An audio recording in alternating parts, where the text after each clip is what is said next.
Səni mest edən bir canancı viskidən açılan bu dərdini danış mənə. Ümidinə test edən kanadı qırıq sevgidən qəlbinin hər sətrini danış mənə, danış mənə, danış mənə. Nə qədər düşüb səni bu qara gözlərindən, oynayıb hisslərindən, qurumlardı üzülərindən. Nə qədər sevib səni bu qara gözlərindən, sığallayıb seni deyib gedirəm.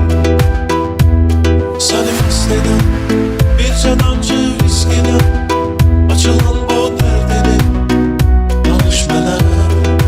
Ümidinə test edən kanadı qırıq sevgidən qəlbinin hər sətrini danış mənə, danış mənə. Göylərinin ən parlaq ulduzu təkliyəm hər gün səmalarda. Sən ağlama gülüm, ümidlər doğub sabahlarda.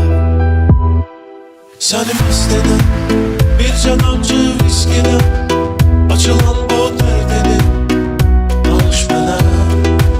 Ümidinə test edən kanadı qırıq sevgidən qəlbinin hər sətrini danış mənə.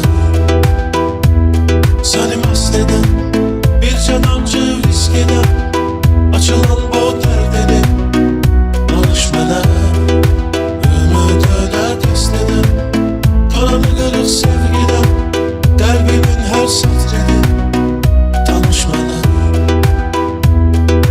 Göylərinin ən parlaq ulduzu təkliyəm hər gün səmalarda.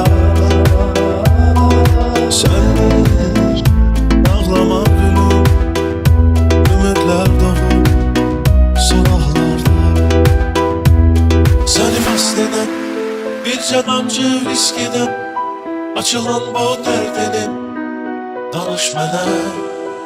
Ümidinə qəsd edən kanadı qırıq sevgidən qəlbinin hər sətrini danış mənə.